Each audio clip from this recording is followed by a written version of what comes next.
হাঁসগুলা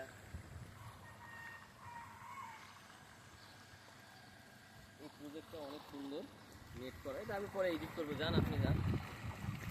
হ্যাঁ হাঁসগুলো তুলেন ভাই। হ্যাঁ হ্যাঁ হ্যাঁ, এই যে পানি আমি পানি বলাই।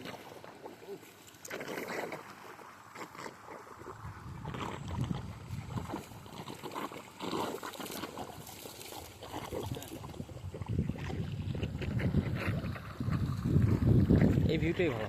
হ্যাঁ ভিউটাই ভালো। ভিউটা ভালো হয়েছে না?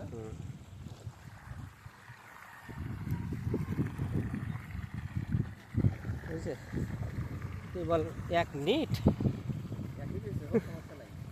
আজকে আপনারা দেখবেন পুকুরে প্রস্তুতি করতে কীভাবে করতে হয় সেটা আমি আপনাদেরকে জানাবো। এই যে পুকুরগুলো দেখছেন আপনারা, পুকুরের পাশ দিয়ে সুন্দর করে নেট করা আছে যাতে করে পুকুরের যে পাখি বা বক সেগুলোর জন্য কোনো মাছকে ক্ষতি না করতে পারে। তার কারণে এই নেটটা দেওয়া আছে। আপনার এই নেটটা দেওয়ার কারণে মাছটা অনেকটা সেফটি হিসেবে থাকে এবং পুকুর থেকে অনেকটা রেহাই পায়। নতুন যারা করবেন অবশ্যই চতুর্দিক দিয়ে নেট করে ভালো করে দিবেন, তাহলে আপনার পোকামাকড় বা সাপ এই ধরনের প্রাণী কখনোই মাছকে আক্রমণ করতে পারবে না। এটা খুবই নেটে তো করা থাকবি না নে, ওই যে ওখানে যাবো, চলেন।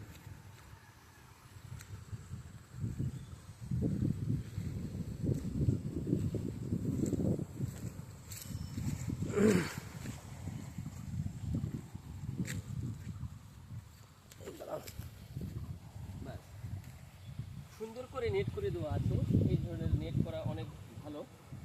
হ্যাঁ আপনারা দেখতে পাচ্ছেন, যান আপনি যান, আমার মুখ করে যাবে না। পুকুর প্রস্তুতি করতে গেলে যেটা প্রয়োজন, প্রথমে পুকুর শুকাতে হবে, মাটি তুলতে হবে, কাদা দায় তুলতে হবে, পরিচ্ছন্ন রাখতে হবে, পুকুরের যে অগোছালো যে গাছগুলো আছে সেগুলো পরিষ্কার করতে হবে, তাহলে আপনি মনে করবেন যে একটি আদর্শ পুকুর হিসেবে গণ্য করা হবে।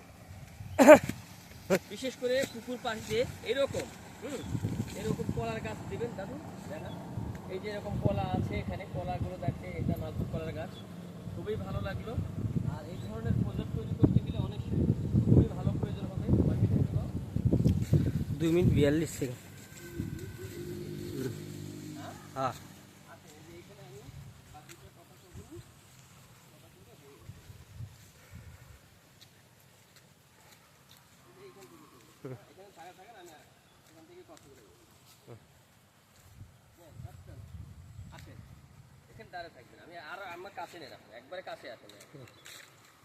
আপনারা যারা এই ভিডিওগুলো দেখেন তারা অবশ্যই আমাকে এই ভিডিওর মাধ্যমে কমেন্ট করে জানাবেন পুকুরের প্রস্তুতি, পুকুর কিভাবে খনন করা যায়, কি মাছ ছাড়লে ভালো লাভ করা যাবে। যারা নতুন চাষ করবেন তারা অবশ্যই মিশ্র মাছ চাষ করবেন, তাহলে আপনারা সফল হবেন। কখনোই ক্যাটফিশে যাওয়া যাবে না, কারণ ক্যাটফিশে খুবই রিস্ক। কারণ প্রথম পর্যায়ে যদি আপনার পুঁজি হারিয়ে যান তাহলে আর পরবর্তীতে আপনি কখনোই দাঁড়াতে পারবেন না। সেই জন্য প্রথম অবস্থায় মিশ্র চাষ করে আপনাকে স্বাবলম্বী হওয়ার পর তারপরে আপনি পরে সিদ্ধান্ত নেবেন এবং অনেকের পরামর্শ গ্রহণ করার পর তারপরে আপনি ক্যাটফিশ মাছ চাষ করবেন। সবাইকে অসংখ্য ধন্যবাদ। এই ভিডিওগুলো দেখবেন, পাশে থাকবেন। যদি কোনো কারো উপকারে আসতে পারি অবশ্যই কমেন্টস করে জানাবেন।